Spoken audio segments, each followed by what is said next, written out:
Ivan wasn't in a good mood.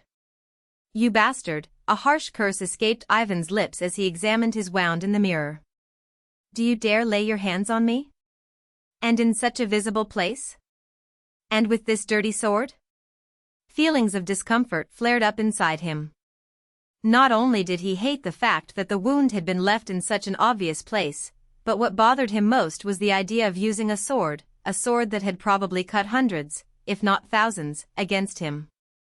In addition to his feisty personality, Ivan had another persistent problem: excessive hygiene. Of course, he also suffered from other strange diseases, such as narcissism. Ivan expressed his deep displeasure before quickly and carefully applying the antiseptic the boy had brought him to the wound. "If I could cleanse it somehow," but unfortunately, Ivan lacked such ability. The Mage Tower of Attilia had been inherited from ancient mages thousands of years ago, and the magic they possessed was only limited to the dark arts. Purification was completely beyond their reach. All Ivan could do was whimper as he smeared disinfectant on the wound.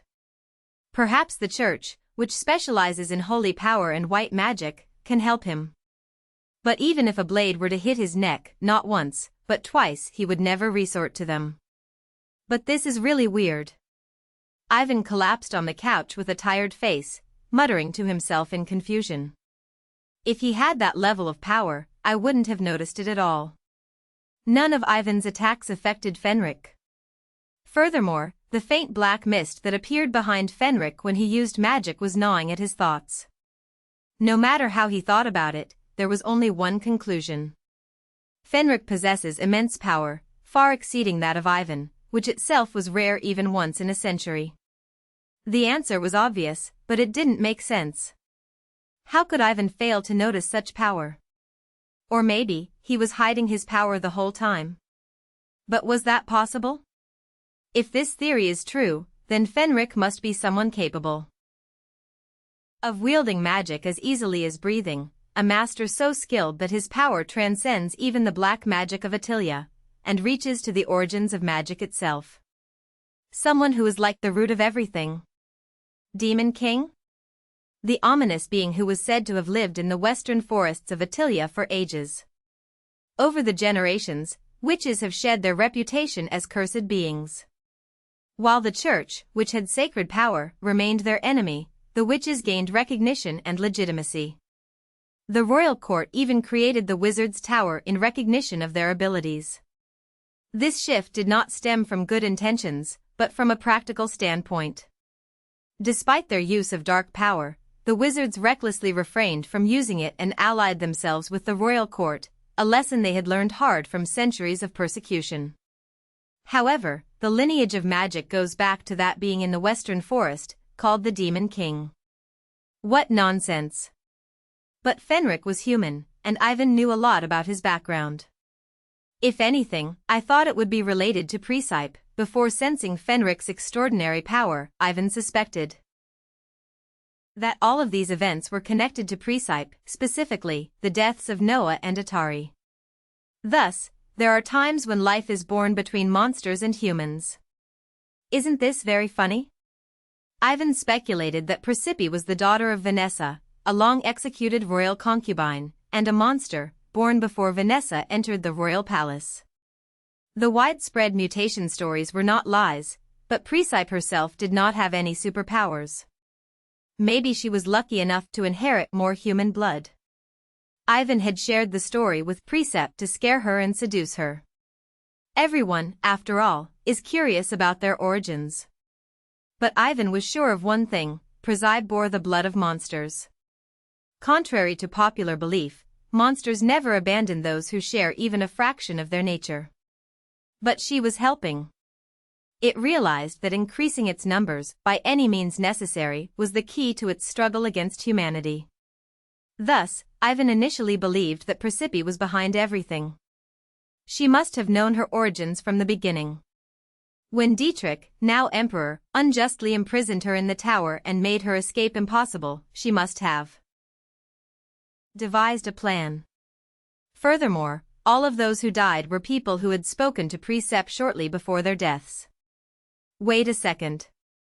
lost in his thoughts, Ivan mumbled quietly. A memory passed through his mind, something from the distant past. This was at a time when persecuted witches were finally recognized as members of society. Perhaps it was from writings left behind by the first generation of great wizards in Ataluya, texts that Ivan had retrieved from a secret place accessible only to the great wizard of the time. He needed to check something. Ivan was lying on the sofa, reaching into the huge pile of documents. He grabbed an ancient scroll, worn out and fragile despite the magic that had been placed on it to preserve it. The Book of Prophecy. Ivan stared intently at the old parchment title. "He's still out there in the western forest," Ivan read aloud, his voice low. "Forever asleep but never truly asleep, unable to die and unable to live. Until a wretched woman, neither monster nor human, finds him, he will remain trapped in a cycle of empty existence. Completely consumed by aimless suffering. Neither monster nor human. Pathetic woman." Ivan's gaze stopped at this passage. A woman born on the day the moon reaches its zenith will hide her roots and suffer the greatest persecution in the brightest place of the empire.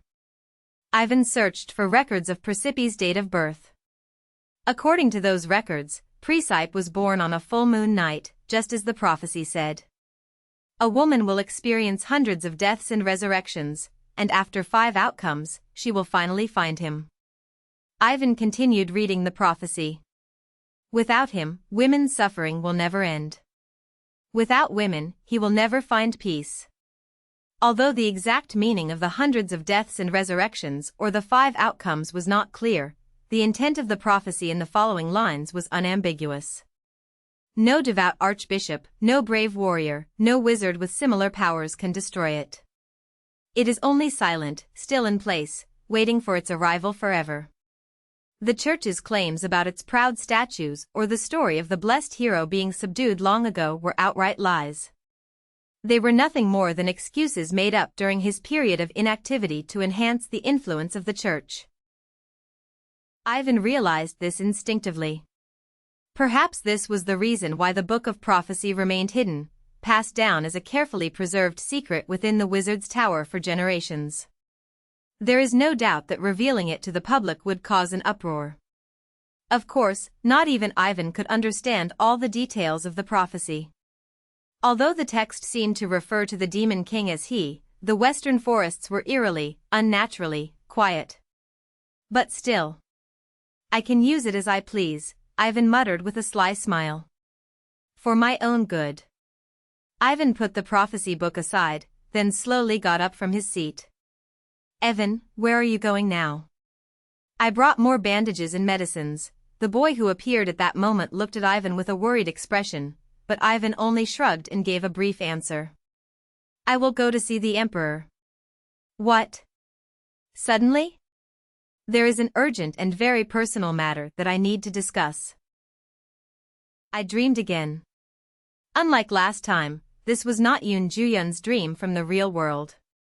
Even in the dream, Presepe remained Presepe. The events she actually lived through are repeated endlessly, the traumatic moments of her many deaths.